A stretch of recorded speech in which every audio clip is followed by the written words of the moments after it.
हम आतंक समाज का मागे आहे?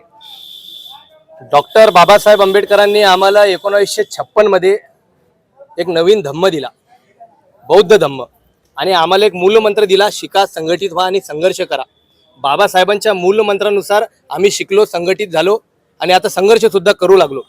मातंग बांधवांनी तेच काही बाबासाहेबांचं मूलमंत्र पाळलं नाही, काही मानलं नाही, ते शिकले नाही. काही मोजके शिकले असतील, पण काही इतके त्याच्यामध्ये प्रगती झाली नाही. त्यांनी जर का बाबासाहेबांच्या विचारधारेवर जर का व्यवस्थितपणे चालले असते, काम केलं असतं, तर ते 100% मुख्य प्रवाहात आले असते. आम्ही पिढ्यानुपिढ्या आम्ही विषमतेने आम्हाला गुलाम बनवलं होतं. बरोबर आहे की आम्हालाही सुद्धा याची हे नव्हती, कारण की पिढ्यानपिढ्या आम्ही अस्पृश्य गणले गेलो होतो. पण बाबासाहेबांनी आम्हाला नवीन धम्म दिला, आम्हाला माणसात आणलं, आम्हाला शिकवलं आणि त्यामुळे आमची प्रगती झाली. मग आमची प्रगती झाली तर हीच कुठेतरी इथल्या मनुवादी जातीवादी व्यवस्थेच्या लोकांच्या मनात खुपत आहे. आम्ही शिकलो, आमचे लोक नोकरीवर लागले, तर यांच्या डोळ्यात खुपत असल्यामुळे इथल्या मनुवादी जातीवादी व्यवस्थेवाल्या सरकारने आमच्यातच भांडणं लावण्याचा कट केला.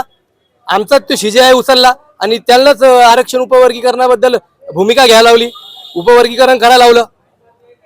म्हणजे बाबासाहेबांच्याच माणसानुसारच आपण यांच्याच माणसामध्ये वाद लावा, यांच्याच माणसामध्ये तोडा आणि फोडा, राज्य करा, ही धोरण त्यांनी राबवलं. म्हणजे RSS मनुवादी हा कसा आहे हे सगळं बहुजन लोकांनी आणि यांना सर्वांना माहिती आहे. कारण की आमची विचार ही फुले शाहू आंबेडकरी विचारधारा आहे आमची. RSS आणि मोहन भागवत यांनीच, आणि हाच खरा या भारताचा शत्रू आहे. महाराष्ट्राचा जर शत्रू कोणी असेल तर ते मोहन भागवत, RSS आणि इथला जातीवादी मुख्यमंत्री फडणवीस आहे. हे देखील आम्ही या ठिकाणी ठणकावून सांगितलं. आता तरी आम्ही फक्त निवेदन दिलं. या निवेदनाच्या माध्यमातून सरकारला गर्भित इशारा दिला की तात्काळ हे आरक्षण उपवर्गीकरण हे जो तुम्ही आणलेलं आहे ढोंग, हे रद्द करा. आणि जर रद्द झालं नाही तर आम्ही आता तालुक्यात जिल्ह्यात आणि असा मोर्चा काढणार आहे.